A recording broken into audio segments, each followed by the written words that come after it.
What up, what up, what up? Welcome back to another edition of Green with Envy Post Game Live, part of the 617 podcast and proudly brought to you by Crowworthy. As always, is your boy Will Weir checking in and joining me as he does each and every time. Best friend, co-host, and the coach of the podcast, the one and only Greg Menakis. What's going on, man? I feel good, man. I feel good. Ime finally made a situational sub down the stretch, and it won us the fucking game. Listen, man, you and I were texting at the end of the game. It seemed fairly obvious, but progress is progress. You got to start somewhere. If you're not doing something and other people are begging you to do it, acknowledgement is the first step, and then just taking that little step. Doesn't have to be a big sub. Doesn't have to be over a long period of time. 6 seconds, plugging Rob Williams into the game, and he makes the game-winning block. Man, it wasn't the prettiest of games, but I'll take a dub anytime I can get it. And before we get into the morning box score and all that, let's just talk about that last play for a second, because we've been harping on this all year that Ime Udoka, for whatever reason, has not figured out situational subs, especially on the defensive end. He just will keep the same lineup out there no matter what the situation is. And as they were coming out of the timeout, Dennis Schroeder's on the floor. Right, Rob Williams literally has to go to him, grab him, and tell him that he's going to the bench. How is that not communicated in the huddle? I was just like, oh my God, is he really putting these 5 fucking guys on the court again? How are you not putting in Robert Williams to guard the inbound? And then he goes and gets Schroeder. Robert Williams guards the inbound, rotates all the way to the other side of the court, and blocks a 3-pointer from the fucking block. He jumped from the block off of 1 foot, as only Robert Williams can do. And we won the game, man. We won the fucking game. How great is that? I feel amazing tonight, even though, as you said, it was ugly as shit. We got the dub, and that's what matters. Hey, man, here, that game tonight, at a certain point, I was sitting there, and I felt like if we lost, I was almost ready to come up with some Stephen A bullshit tonight. Like this is the worst loss of the season. On some real rant and raving shit. Because, we're going to get into some of the stats here and what the Sixers had going on with themselves and what we couldn't get going, or, and this was just looking at what's coming upon this team the rest of the month. This is a game, the way that it played out, not necessarily in a vacuum, but the way that it played out, that the team absolutely had to have. So with that being said, let's go ahead and get into a morning box score. And for those of you that are joining us here on the live show, as well as on the podcast as well, I want to just set it up for y'all. What we're going to do right now, hit y'all with a little morning box score, recap the Celtics victory over the Philadelphia 76ers.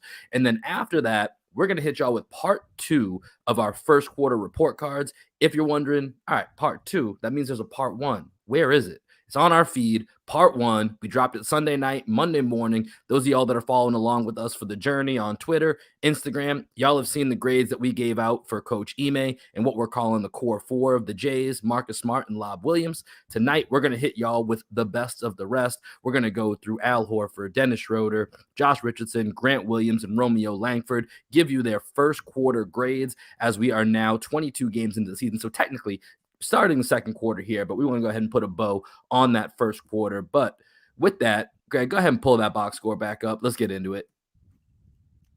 Morning box score for y'all here. Celtics 88, Philadelphia 76ers 87. Old school slugfest at the TD Garden tonight. Start with the Philadelphia 76ers here. And this is the part where I almost had me on my Stephen A trying to get into this team if they weren't to come out with the victory. Joel Embiid, 3 of 17, 13 points, did have 18 rebounds, 6 assists, and 3 a block. So not a non-entity in the game. Steals.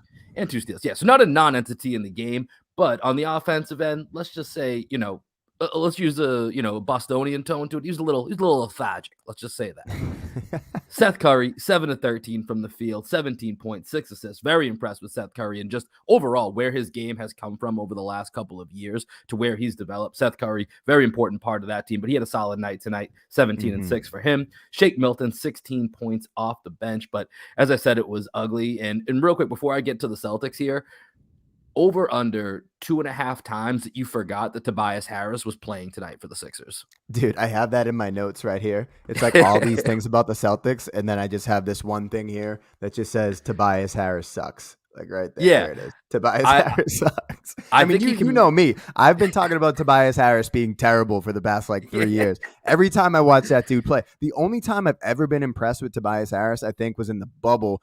I think it was the bubble where he like slammed his face off the ground and Oh, then and he left the came back. court and came back in. That was the only time I've ever been impressed by Tobias Harris. Every other single time I've seen that dude play, I've just been like, every time he shoots the ball, it's off the front rim and it barely grazes the rim. It was impressive how invisible he was tonight. There was multiple times that I assumed he must have been out for injury reasons, and I missed it somewhere. And even though I've been looking at this game all day, and I knew the injury reports were totally clear, minus Ben Simmons for personal reasons, and some great calls by Mike Gorman at the start of the game there. But it's impressive how invisible that man was for what he's making. But yeah, no shout out to you, Tobias Harris. We're moving on from that. But let's head over to the Celtics here, run down some of their stats for you before we start talking about the game. Jason Tatum, 9 of 20 from the field, 26 points. Shout out career high 16 rebounds. Killing it. From the jump, that dude was all over the boards. We'll talk about him more here in just a second. Al Horford, 10 points, 8 rebounds, 5 blocks for Big Al tonight. And what I hesitate to call it a revenge game when the team gave him $120 million and kind of forced our hand. So, I mean, Al did pretty well in his relationship with the Sixers. So maybe not a revenge game, but got to feel good for Al getting those type of numbers against his old team. The aforementioned Lob Williams, also 10 points, 3 blocks, including the huge game winner. And then a quick shout out here to Marcus Smart, 8 assists, 2 steals.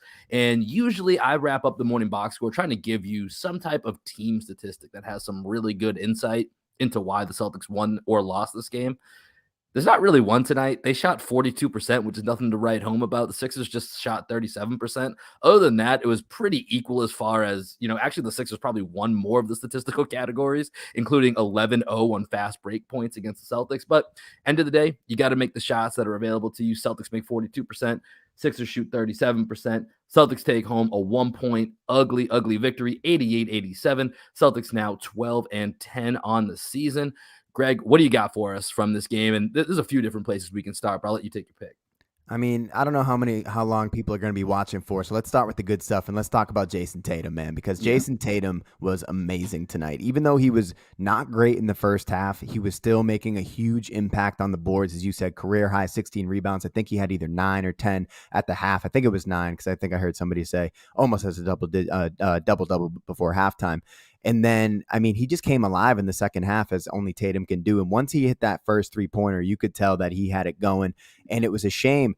Like Jalen was terrible tonight. Jalen was just god awful the whole game. He didn't have it. He hurt his ham. He like grabbed his hamstring like the second play of the game. And for the rest of the game, he was just terrible. And Tatum hit that 3-pointer in the third quarter. And this was something you and I have been talking about is Ime Udoka has that like script. Like he's like a high school football coach and he's running like, 20 plays and they're all scripted at the exact same time. They're all jet sweeps. They're all wing T jet sweep. Shout out Boston Latin School. Football sucks. Ime took out Tatum with about 6 minutes left in the third quarter, which is what he normally does. And that's pretty much been par for the course throughout Tatum's career. He comes out around halfway through that first quarter. But Jalen had just, he's just been awful. And Tatum just hit a 3-pointer, and you could kind of get a feel. We've seen Jason Tatum have amazing third quarters before, and he took him out at that moment. And then Jalen proceeded to like fumble the ball away against Seth Curry, who is apparently the Jalen stopper. And Jalen was just bad. And Tatum, when he came back in, he dominated the fourth quarter. He had 11 points in the fourth quarter. He's 5 for 5 from the free throw line. Only had 2 turnovers, and part of that maybe was because the ball wasn't necessarily in his hands at the point of attack. Marcus Smart has really, really been doing a great job at the point guard position. And then at the end of games, you don't want the ball in Jason Tatum's hands. You want him standing in the corner while Dennis Schroeder does his thing. Clear out for Dennis. We were joking about this via text. Clear out for Dennis feels like the name of like a bad like kids book or something. Just clear out for Dennis. But yeah, dude, Jason I was Tatum, dying. I was dying when you said all stars to your respective corners. yeah. We have Dennis Schroeder, guys. Do you guys know what's going on here? But no, I mean, so just with Dennis Schroeder, that is the wild ride that Dennis Schroeder is. Like he's got to clear out for himself in the biggest moment of the game. But to be fair, he had about 3 or 4 moments that were crucial to this victory. He made back-to-back threes, and I don't know if it was the third or early fourth that, the Celtics kind of were slipping a little bit on offense. He stepped up, made a couple threes, had a couple nice drives in the fourth. It is what it is with Dennis. It's kind of what you sign up for when you get the Dennis Schroeder experience, and we'll talk more about that. But Jason Tatum, the shooting is still a work in progress. So 9 of 20 tonight, I'll take that. 3 of 8, not bad. Shooting wasn't terrible tonight. But we've talked a little bit about, and we talked about this during our report card with him last podcast. The rest of his game has been elevated, Oh yeah. and that's the dirty little secret of the Celtics season, is that if Jason Tatum was doing the thing Jason Tatum is known for, he right now would be, in that all NBA top tier discussion, but he just hasn't been. But him having 16 rebounds, breaking his career high of 15 rebounds, which he set earlier this year, he clearly has had a re-energized focus on the boards. He had 10 assists last game, had a couple of nice dimes tonight, even though he only had 2 assists, still had some nice dimes tonight. And so, Jason Tatum, the shooting I'm going to keep saying this until it's just, we're at game 80 and it hasn't happened yet. The shooting will come. I'm not really worried about Jason Tatum. I really think the evolution of his game is actually something that's pretty special, and long term is still what I kind of hold on to the most when I think this team has the potential to be a top 4 team in the East. It's really Jason Tatum and just that shooting matching up with where I can see the rest of his game is going. Yeah, for sure. And I think part of Tatum's rebounding numbers tonight was partially based off of the way that they were guarding Embiid, right? They're sending hard doubles at him. So Al and Lob, especially when they were in the game together, and Ime went 2 bigs for majority of the game, right? Even when it wasn't Al and Lob, it was Enes Freedom. Enes Freedom and man, Scout was struggling with that one. I'm struggling with it right now. And it's so funny seeing it in the box score right now. Enes Freedom. Shout out to you, Enes. American citizen. Good for you. So with them double teaming Embiid, somebody has to then crash the boards, and Tatum, being the next biggest guy in the court and just being a good rebounder, he was so aggressive going to the boards tonight, and it paid off with 16 boards. He was awesome. I did want to talk about Jalen real quick because we were kind of shitting on him earlier, but he had that one amazing possession, man, where he fought Embiid. They even highlighted it on the broadcast. That was a full 24 seconds of him battling with Embiid and fronting, and get that was basically like what you do in practice. Like, though, that's a drill that you actually do in practice, is where you put a small and a big, and then they have to fight over the top and deny the ball. And he did it for the entire possession. And then he came over and blocked the shot. When I think it was Tatum got beat, he blocked the shot off the glass and started a fast break. Like, shout out to you, Jalen, for that play. Even though the rest of the game was not great for you at all, I thought that play was indicative of just the spirit of the Celtics this year. And even though they might not have it going on the offensive end, Ime Udoka has really established this defense first identity. And this was the first game in which we got to see the fully healthy roster. We can talk about some of the choices Ime made in terms of who did not play. But I thought that, if this is what he wants, he wants to play these 8-9 guys that are going to bring it on the defensive end. He can trust them as veterans. Then, hey, man, you can't really argue with that because we got the dub tonight. Yeah, and Jaylen Brown on that possession, which was an amazing possession right there, just to battle with Embiid for that full shot clock. That was a full shot clock that he battled with Embiid for on that.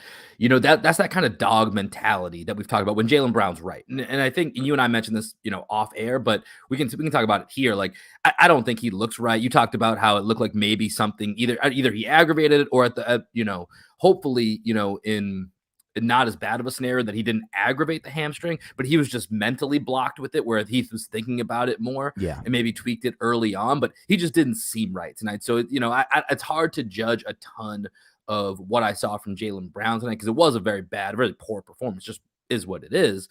But I think a lot of it had to do with whether it was aggravated or something in his mind was blocking him from putting that to the side. But that was an unbelievable position. That's the mindset that always leaves us thinking that Jaylen Brown is one of those guys that just has the mentality that matches up with what Ime Udoka is looking for. But you reference who didn't play tonight and kind of some of the rotations that we've always talked about with Ime. And tonight, pretty much 1 for 1, he basically traded out Romeo Langford and sliced a little bit of Grant Williams time for Enes Freedom.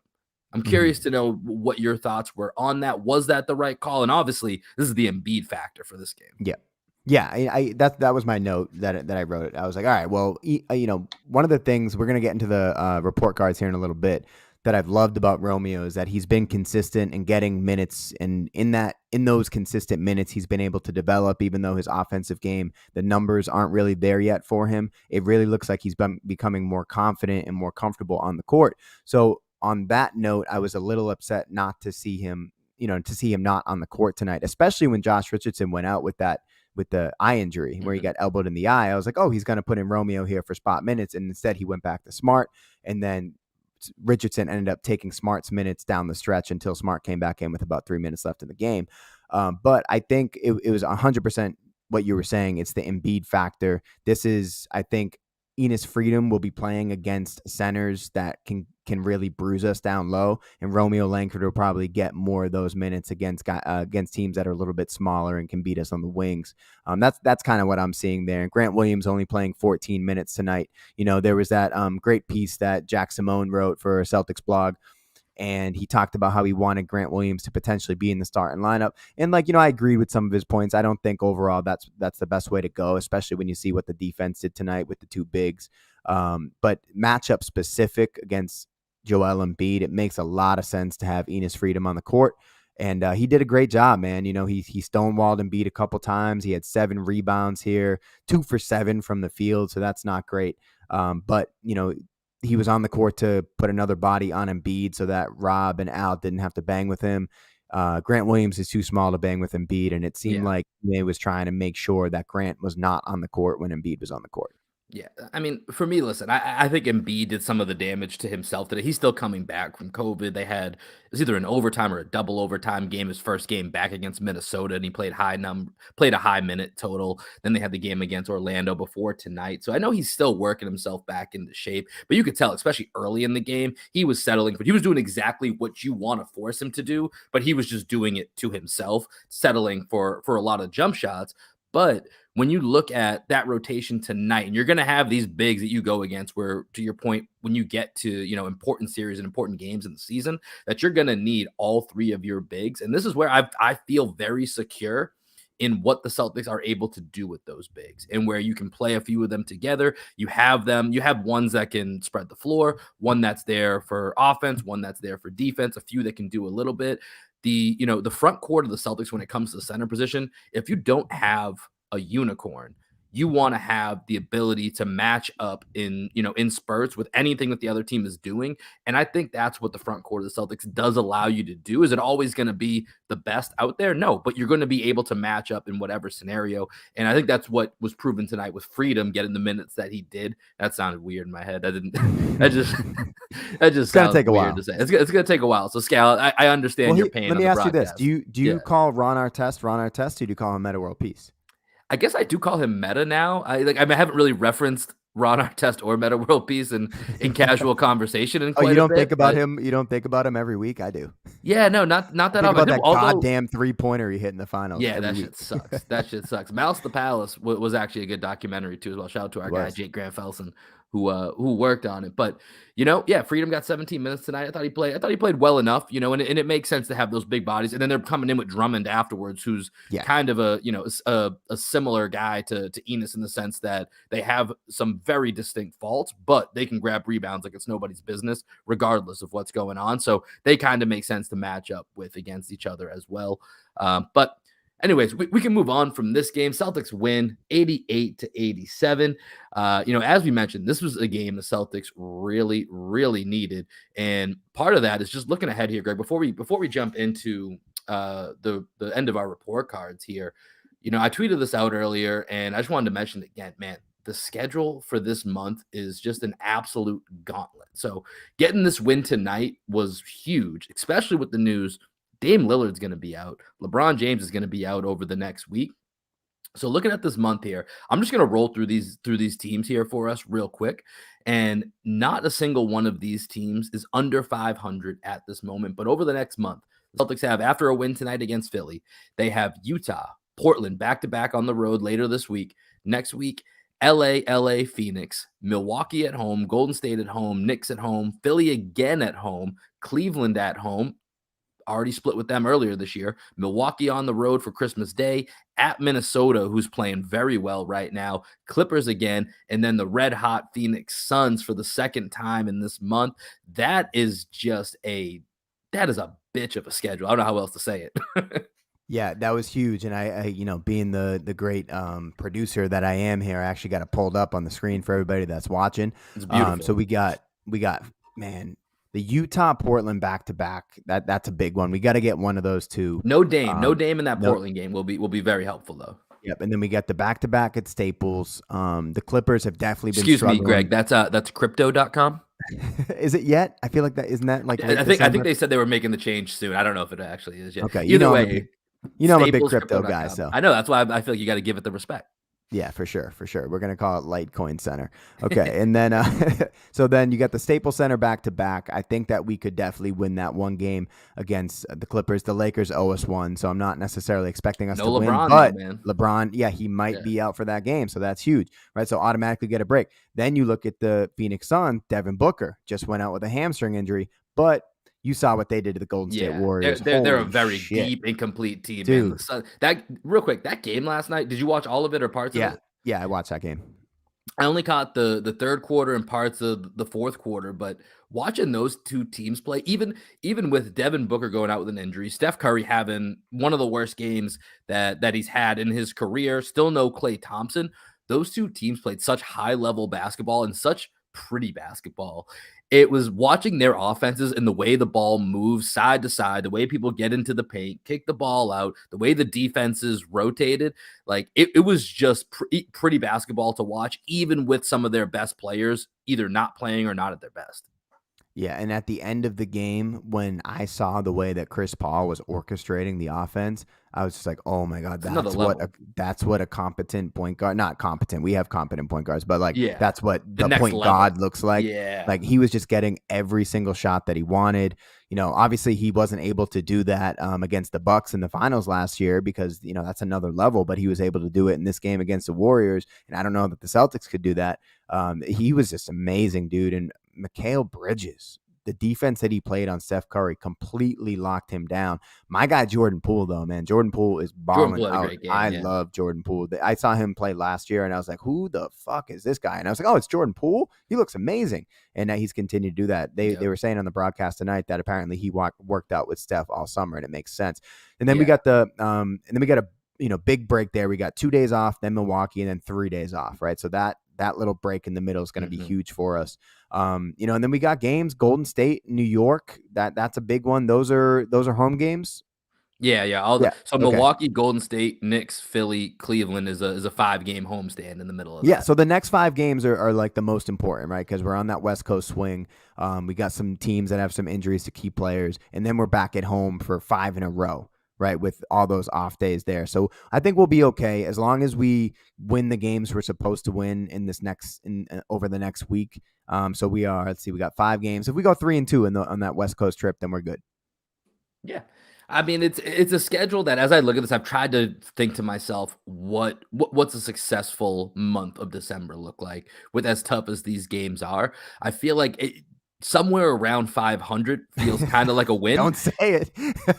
I mean, it feels like a win of being around 500. You're right. You're right. But if you can get that Portland game, you get that LA game without Dame, without LeBron, you catch a couple other breaks. There's a few of these games that, when I looked at the schedule at the beginning of the season and kind of circled December, I was kind of factoring in Cleveland and Minnesota as teams that are like, all right, those are going to be the games you got to get because the rest are going to be tough. And those two teams are no joke. Minnesota's playing out of their minds over the last 10 games or so.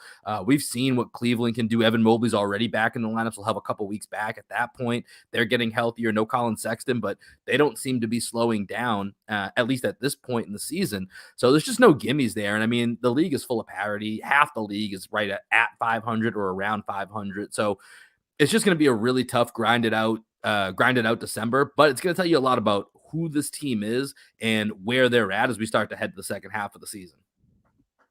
Yeah, agreed. You want to get All right. into the next part of our I was report gonna say cards? that's a good transition. Let's head over to the second part of our first quarter grades here. As I mentioned, if you go back into our feed from the 617 podcast feed, you can go ahead and find part one where we cover Ime, the Jays, Marcus Smart, and Lob Williams. Today we are covering the remainder of the main rotation players. And so with that, let's go ahead and key that up. And actually, before we do that, Greg, give us a refresher on the way that we've set up these grades with the Jalen Rose rules.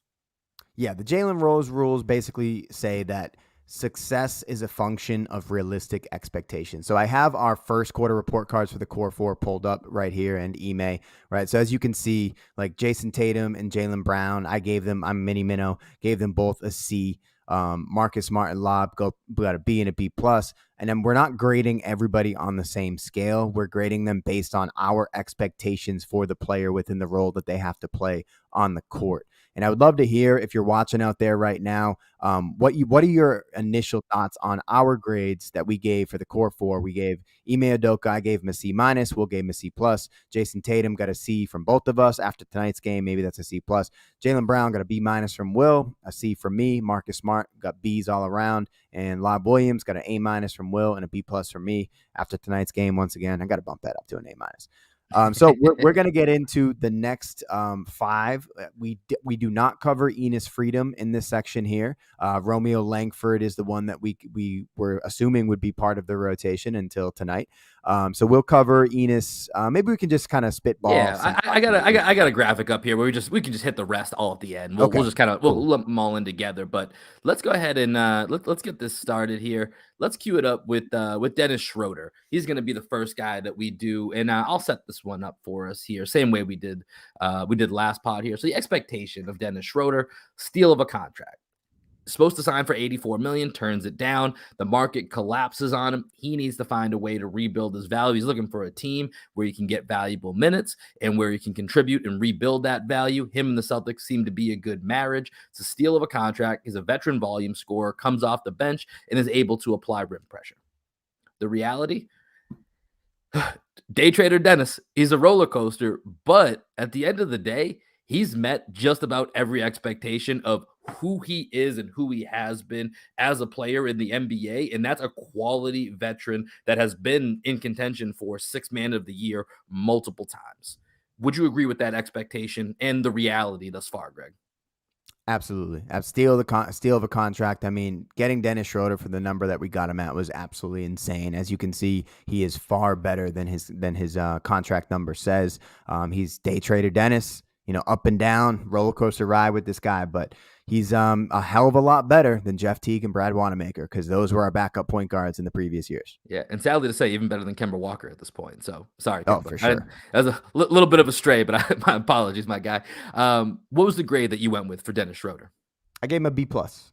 Hey, we're aligned. Same brain functionality here. Went with a B plus. One of the things for me is just like when you think about this season right now, and I mentioned Kemba Walker. He was in and out of the lineup so much last year that had we sustained the Jaylen Brown type of injury that we just went through, where he missed 9 games earlier this year, just during this first quarter, like Schroeder stepped up, man. He stepped up and became that true number 2 scoring option and had multiple games where he was scoring 20 plus points. And you can look to some of those games and say, that was a Dennis game. Without Dennis, we do not win that game. He gives us a different look that we didn't have, a different type of versatility. And yes, there's peaks and valleys to the way that he plays. And I've said it before, he's probably the most unique player that I've rooted for. And I think even tonight, there were moments where it was, especially in the first half, where it felt like there was a lot of ball stopping, kind of dribbling the ball a little bit too much, became kind of a black hole.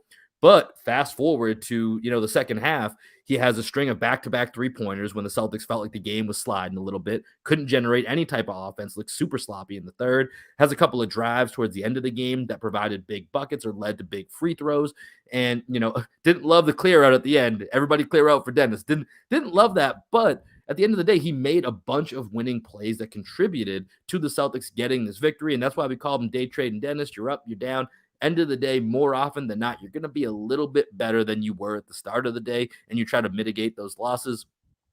Only thing I can really see to improve for him, because he's just been, ironically, as inconsistent as he is possession to possession. He's incredibly consistent across his career numbers, is just cutting down on those times where he becomes a little bit of a vacuum. And when the pass is there, make that pass, especially if it's Jason Tatum. Like, make that pass, dog.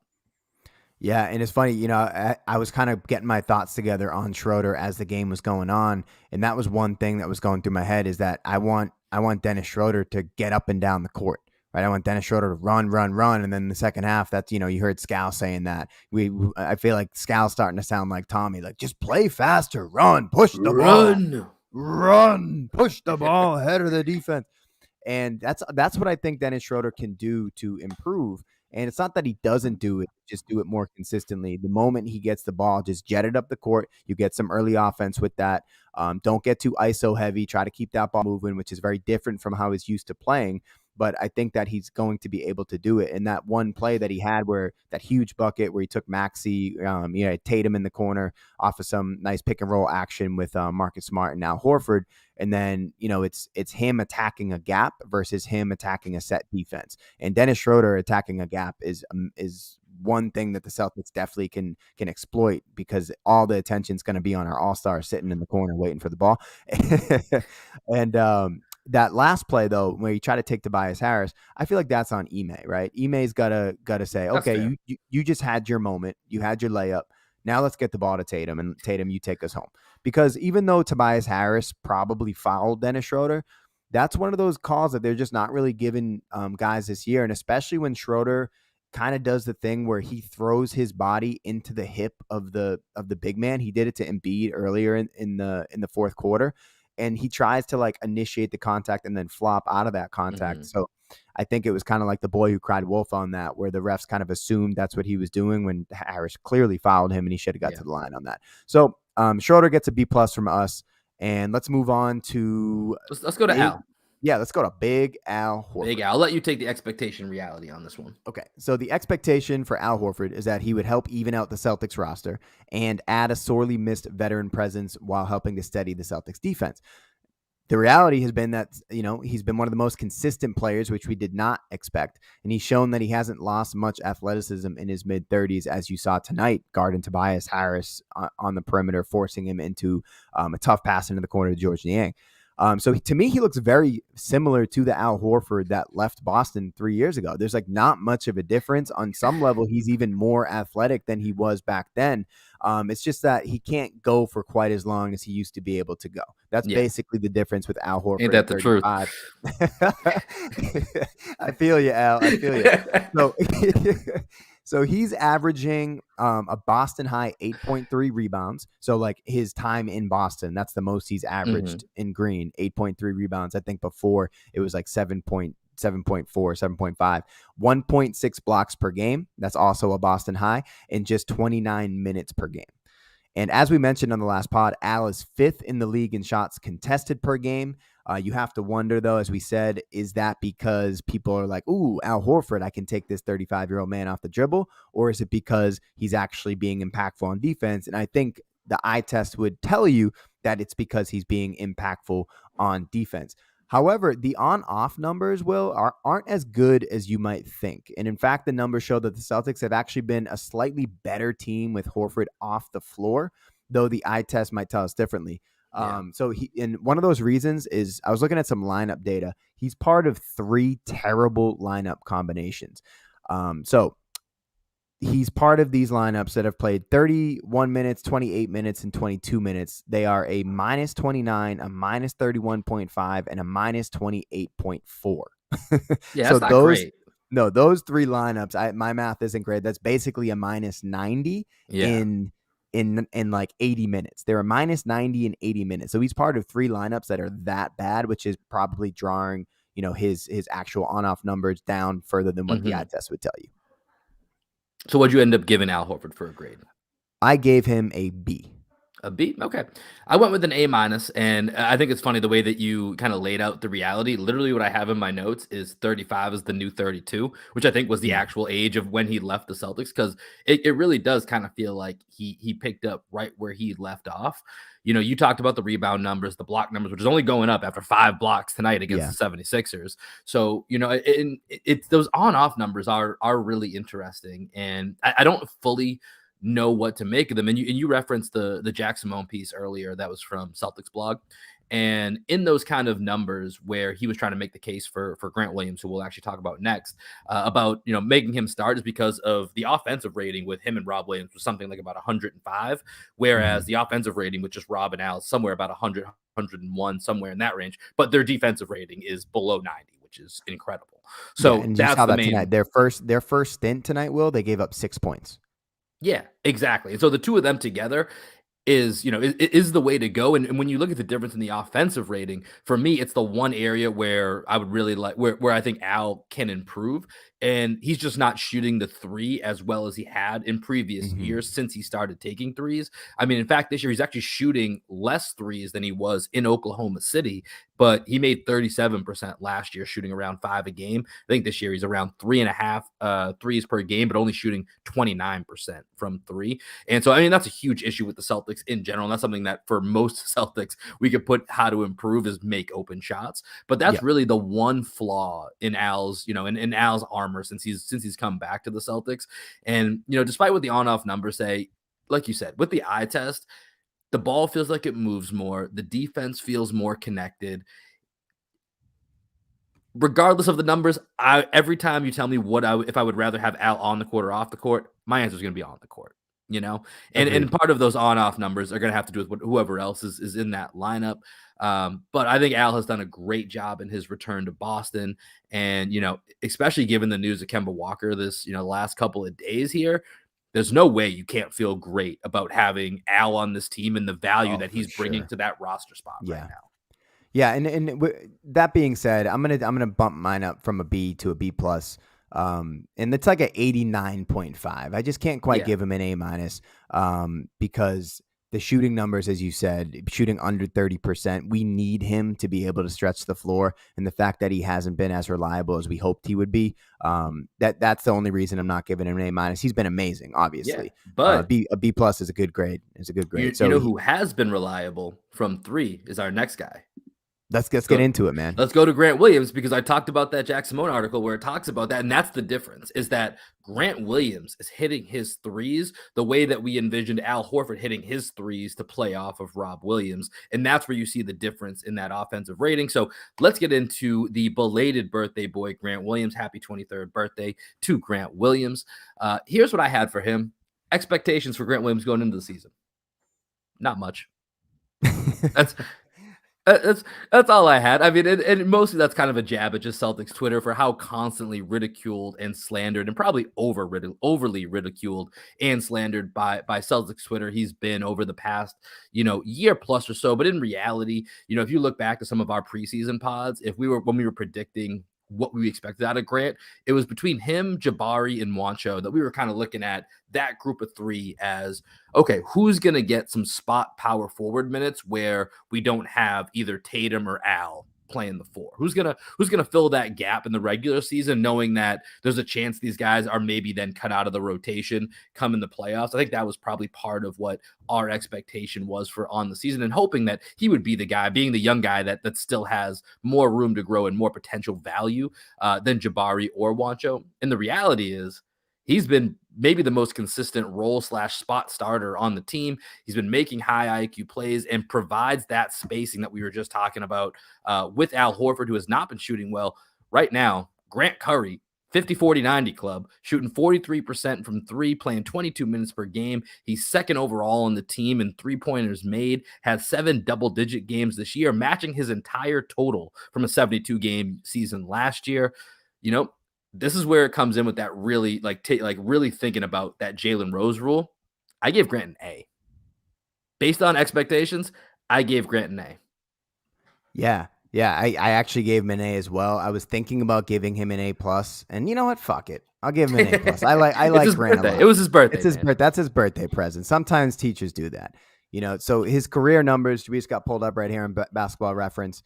He, as you can see, career 35% from three. He's shooting 43%. Career 69.8% from the line. We're going to round that down to 69.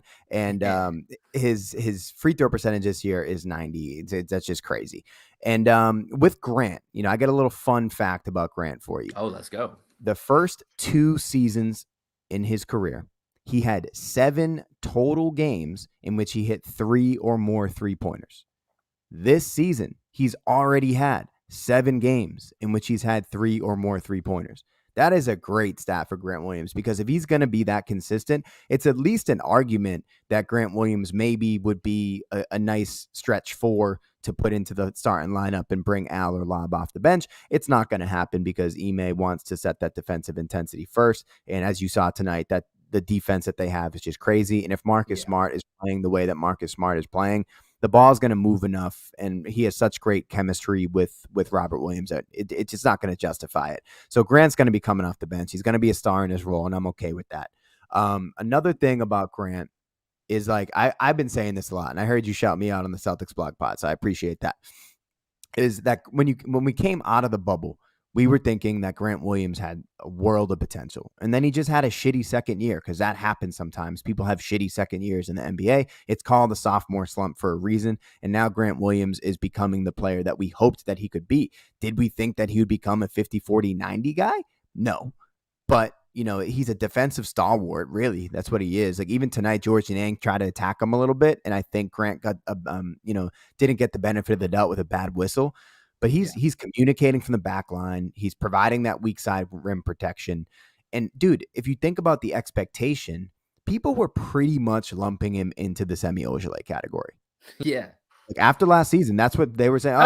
Not even pretty much they were. Let's be definitive about it.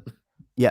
And instead of lumping him in with Semi Ojeleye, the other day I literally Googled Grant Williams' contract just to make sure that we had him locked up the next year. I was like, oh man, like, is Grant going to somehow get like a $15 million contract if he keeps this up? Maybe.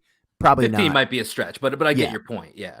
I'm at least thinking about it. Whereas before I was like, oh, we're going to be able to keep him at like $5 million his entire career. And I don't know if that's going to be the case anymore, because if you shoot 50, 40, 90, which is probably not realistic for him to do the whole season, it's going to be tough to keep on a minimum contract. So Grant, for me, A+, dude.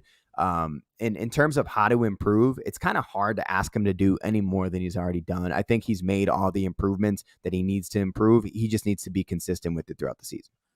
Yeah, I'm kind of with you there. I mean, maybe you'd like to see a little bit better, rebounding number or percentage, but at the same time, I'm so beyond happy with what he's provided to this team this season that if he can just, and to your point of the 50, 40, 90, probably not realistic for the full season.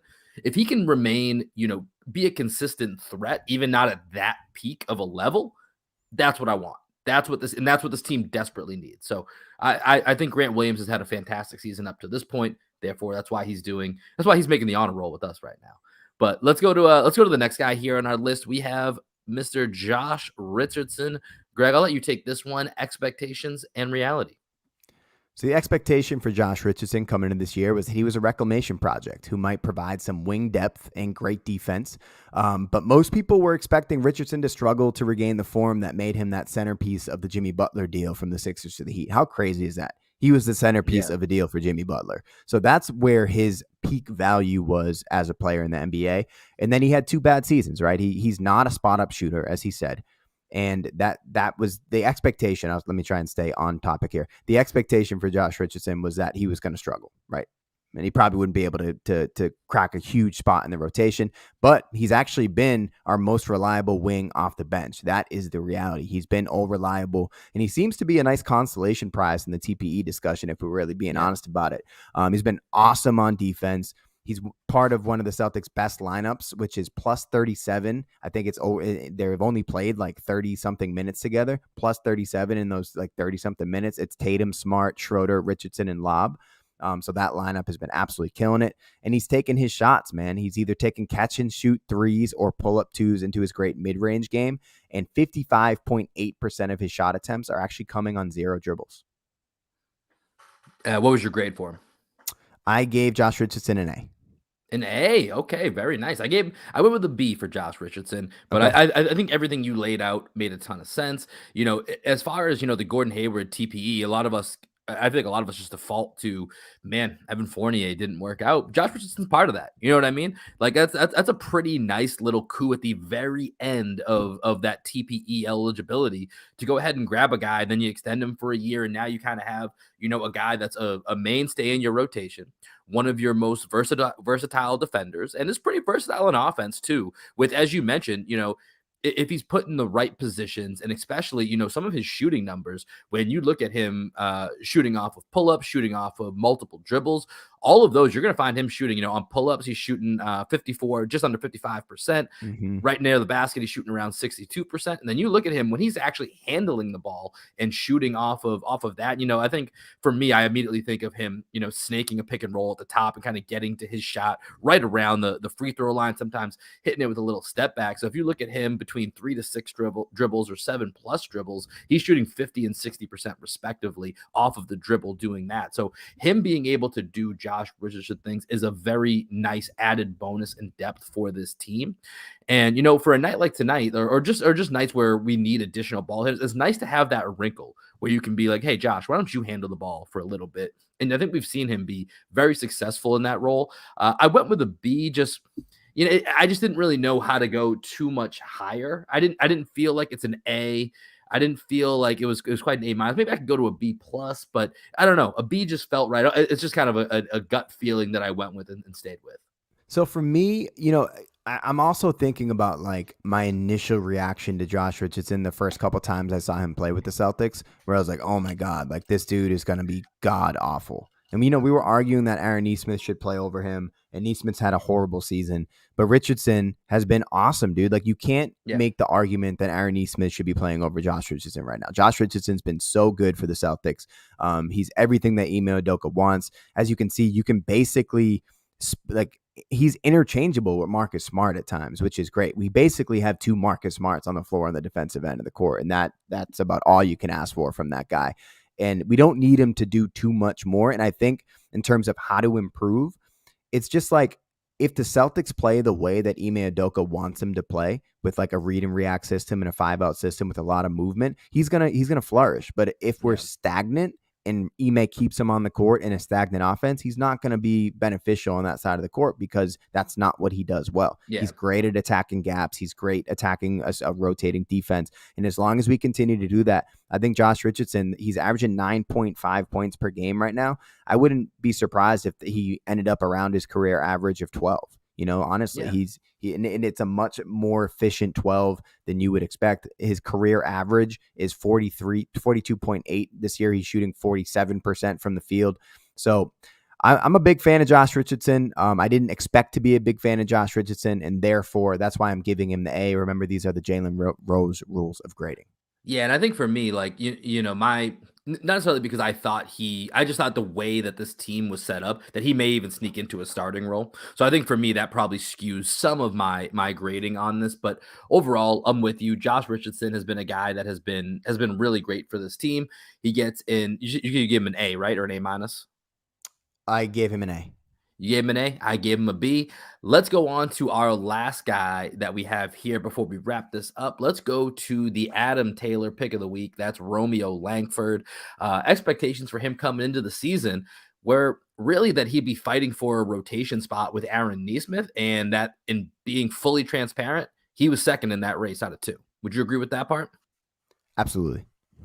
And the reality is, Romeo's got improved shooting, solid defense, and just a stronger overall focus to the details that have really made him a valuable piece to this team. And, Keith Smith was talking about this on Twitter the other day. Romeo throughout the season has been making little plays that you really have to watch the game to see that he's making. And it's going to be hard to pinpoint an exact stat unless you have one that you want to spring on me. Go for it. But it really feels like Romeo, when he's out there, he's kind of doing a little bit of a mini Josh Richardson impression at times because he can handle the ball a little bit as well. So he gives you a little bit of a different look. And, we talked about this a couple episodes ago. He's just bigger than you think. He's stronger than you think. And so he gives that, that wing depth some reinforcement, and he's getting about 15 to 18 minutes a game right now, and he's doing exactly what Aaron Nesmith has not been able to do. He's making the most out of that time. So I gave him a B for those reasons. Okay, I gave Romeo a B+. And once again, Jalen Rose rules. So like we're grading him on our expectation for him. And so you're saying Romeo Langford's better than Jason Tatum. That's it. That's what you're telling me. Exactly. So, everybody on Twitter, come at me. So Romeo gets a B+. So for me, right, it's the expectation that we had for him we didn't think that Romeo Langford was going to do anything this season. And the fact that he's done anything at all gives automatically, you got to at least give him a C. And then he's actually been pretty good in those minutes. His offense hasn't been there. He's got some interesting numbers. This year, he's shooting 42% from three, which is a career high by far, but he's only shooting 24% on layups. But he's already attempted 20. He's already attempted 24 layups this season compared to 35 over the entirety of last season. But those 35 that he attempted last season, he shot 49%. So, what is his actual percentage? It's probably more like, 40% for his career. But he's been great on defense, man, and especially on the defensive glass. So his per game averages for rebounds, he's 3.2 rebounds per game, but that's 6 rebounds per 36 minutes, which is a pretty good number for a wing. And, I think he has his athleticism is the thing that's really stood out to me this year. I didn't know that Romeo Langford was an athletic freak. He's basically been the most athletic wing on the roster, especially with his vertical hops. Like, he just gets up and gets rebounds in traffic. That's what's most impressed me about him. So I think that if Romeo gets consistent minutes, you're going to start to see those offensive numbers come up because he's going to get more confident. As you can already see, he's confident from three. Now he just got to get confident driving to the lane, where most people this season have not been finishing great around the rim, especially on the Celtics. Our at the rim numbers just aren't great this season. So Romeo is no different from Jason Tatum. He's no different from Jaylen Brown. They're all kind of struggling with this new physicality in the league. And I think he's going to figure it out because he is one of the strongest wings that we have on the roster. He's a beast, man. Romeo Langford is a beast. And I didn't think that he was. And now he is. And that's why he's getting what I gave him a B plus. I gave him a B plus. Yeah, yeah, and I think you nailed it. The only thing that I had listed on our how to improve is, and it's probably just come with time. And like you said, there's stars in this league that are struggling to adjust. Is being more assertive on drives to the hoop and just utilizing that athleticism. We see it every now and then, but it's really, I mean, it's a skill too. It's not just like, hey, be better at it and like drive to the hole with with stronger assertion. Like there's a way to do it. There's a way to position your body. There's a way to absorb contact because right now, even with the athleticism, you mentioned the numbers on layups. I had here 32% on total shots within 10 feet. And so that really seems to be the area where Romeo, if he can make a leap, that's just going to be a huge difference to his game and maybe start to earn him more minutes. But as of right now, you can see we added him into this for a reason because we took what is really the top 10 guys in the Celtics rotation, top 9 guys, excuse me. And those are the ones that we gave out the grades to. Now, granted, a night like this tonight against the 76ers, this is one of the nights where somebody's going to get snipped because this is why you have a guy like Freedom on your roster, because who doesn't love having Freedom on their roster so that you can go ahead and bring him in for a game like this, But the bad Freedom puns are going to last all season. Yeah, it's going to get real weird with some of the headlines that come out. I can't remember who it was that tweeted it, but there's going to be somewhere at some point Embiid blocks Freedom. It's just going to sound kind of weird, or if there's no like if Enos has a really bad night, no Freedom sucks. Freedom sucks. Like we can't really have those type of chants go around the garden. We don't want that reputation. So I can't wait for Mike Breen to call a Celtics game the night, and if Enes Kanter's on the court, I just want to hear like if in the off chance that Enes Freedom hits a 3-pointer with Mike Breen there, so Mike Breen can give him a bang. That would be amazing. Freedom. Bang. Well, he did hit a 3 the last time they played on ESPN against the Lakers. So maybe there is a chance here, but that's going to wrap up our first quarter grades. We'll make sure and tweet out all of the grades. Everybody can kind of comment on it. Let us know, did we get it right? Did we get it wrong? What are your thoughts? Reach out to us. We definitely want to hear what y'all have to say. Before we wrap up this live stream and wrap up this podcast, anyone else from the bench that you wanted to talk about or shout out real quick? Nah, man, let's keep it positive because everybody else pretty much gets an F. Yeah, it's either an F or it's just incomplete. You know what I mean? Like, there's no way to give Juancho a grade. Enes, I'll give Enes a C. I'll give Enes a C, but everybody else gets an F or an that's fair. I think that's the only way to do it. Enes has had a few moments here over the last few weeks after not playing very much in the first half of that first quarter. So yeah, I think he's the only one you could even try to give a real grade to. But yeah, that's gonna do it for tonight's episode of Green with Envy Post Game Live. We appreciate all of y'all that are joining us out there, whether you're on Twitter, you're on YouTube, We appreciate it.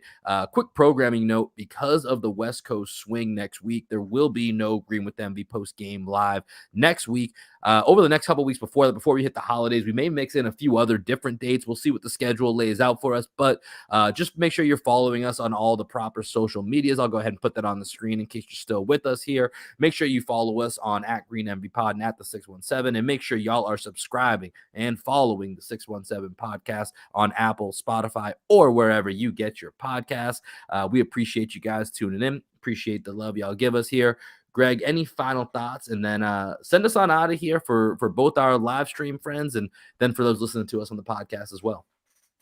I'm just happy that the Celtics are over 500 right now. I'm happy with how everybody's playing. Jason Tatum seems to be turning around. Let's just keep JB healthy. A fun stat that I tweeted out the other day, of all the most frequently used lineups in the league, the Celtics are one of 4 teams coming into tonight's game that their most frequent lineup was actually under 150 minutes on the court together, compared to the Phoenix Suns, who up until last night, where Devin Booker got hurt, they had the most frequent lineup, which was their starting 5 of Paul, Booker, Crowder, Bridges, and Ayton had played 578 minutes together. And if you want to understand why the best teams are the best teams, the best ability is availability. And the Celtics haven't had availability. So hopefully we can get a nice string of games here where we get all those numbers up, we get consistency. And whoever Ime wants to play him, man. Like, let's just see with a good sample size of health what this team can do. And, this is the month, as you showed the calendar earlier. If we don't get it done this month, maybe this team isn't the team that we were hoping they could be. But I think that they are, man. I think that they're going to have a good month of basketball as long as we're healthy, and I'm excited for it. Well, let's go. It's going to be an exciting month. We can't wait to take that ride with y'all. Greg, what are we going to be hearing? If we're listening to the podcast, what are they going to be hearing on the way out of here today? Well, I think they're just going to hear whatever plays right here on the outro video, which is The Path by Black Sheep Optimists. All right. That's going to do it. Peace.